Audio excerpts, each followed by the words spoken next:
रोहित हार्दिक की यारी पूरी दुनिया पर पड़ी भारी। देश भर में मना जश्न, लेकिन पांड्या के घर में पसरा मातम। हार्दिक पांड्या के घर में जीतते ही बंद हो गया एक कमरा। अंदर से आने लगी रोने की आवाजें। ये क्या हो गया? हार्दिक पांड्या ने बता दिया उन्होंने क्यों छिपाया पत्नी के साथ विवाद। अब किसके नाम की पांड्या ने खाई कसम। हार्दिक पांड्या ने आखिरी ओवर में देश को वर्ल्ड कप जिताया और भावुकता की सारी हदें पार हो गई। वो चारों कतार रोई जा रहे थे। भावुक तो सब थे, लेकिन हार्दिक पांड्या की आंखों से बह रहे आंसू बहुत कुछ कह रहे थे। वो 100 सवाल कर रहे थे अपने सबसे प्यारे इंसान से कि उसने ऐसा क्यों किया। हार्दिक के आंसू उनका भगवान की तरफ देखकर सवाल भरी निगाहों से देखना, ऐसा लग रहा था कि इस इंसान ने कितना कुछ सहा है। अपने ही देश के फैंस की हुटिंग, अपने ही प्यारों से धोखा, लेकिन फिर भी किसने संभाला? अपना बड़ा भाई, अपना कप्तान। इसी को कहते हैं भाईचारा ऑन टॉप। कहते हैं कि जो साथ दोस्त देता है वो कोई रिश्तेदार भी नहीं दे पाता, और रोहित शर्मा ने वो करके दिखाया। भारत ने वर्ल्ड कप जीता और देश भर में जश्न मना, लेकिन हार्दिक पांड्या के परिवार में ही उनकी पत्नी खुश नहीं थी। इसके पीछे की वजह खुद हार्दिक पांड्या ने बताई।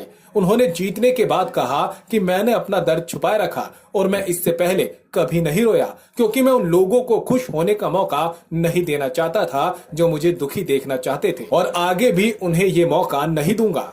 हार्दिक पांड्या के स्टेटमेंट उनकी पत्नी से जोड़कर देखी जा रही है, क्योंकि काफी दिनों तक दोनों के बीच तलाक की खबरें चली और तब से वो दोनों साथ भी नहीं दिखे हैं। लेकिन हार्दिक पांड्या की जिंदगी में सिर्फ यही दुख नहीं था। जब वर्ल्ड कप शुरू हो रहा था तब रोहित शर्मा और हार्दिक पांड्या के बीच दरारों की खबरें छप रही थी। कहा जा रहा था कि आईपीएल में हार्दिक पांड्या ने रोहित के साथ अच्छा व्यवहार नहीं किया। इसमें कुछ हद तक सच्चाई भी थी, लेकिन रोहित शर्मा खुद हार्दिक पांड्या के पास गए और समझाया कि आईपीएल को मैं याद नहीं रखता, तुम खेलो, मैं तुम्हारे साथ हूँ। सोचिए, जिसकी पत्नी ने साथ नहीं दिया, उसके एक ऐसे दोस्त ने साथ दिया जिसे उसका दुश्मन बताया जा रहा था। इसका सबूत है ये तस्वीरें। देखिए, जब हार्दिक पांड्या रो रहे थे तो कैसे कप्तान रोहित शर्मा ने आकर उन्हें किस कर लिया और गले से लगा लिया, जैसे बड़ा भाई छोटे भाई की सारी गलतियों को भुलाकर उसे अपने दिल में बसा लेता है।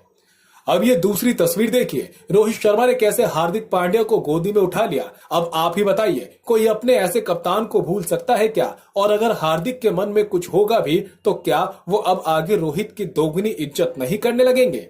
ऐसे ही जब विराट कोहली से लेकर रोहित शर्मा को कप्तानी दी गई थी, तब कहा जा रहा था कि टीम इंडिया में दरार पड़ जाएगी, लेकिन इन दोनों ने हमेशा भाईचारा ऑन टॉप रखा। इन्होंने हमेशा दिखाया कि देश से बड़ा कुछ नहीं है और कप्तानी दोस्ती पर भारी नहीं पड़ सकती। अगर रोहित शर्मा भी बच्चों की तरह हार्दिक से बदला लेने की सोचने लगते तो क्या होता? वो हार्दिक पांड्या की परिस्थितियों को नहीं समझते तो क्या होता? भारतीय टीम में दो खेमे बन जाते।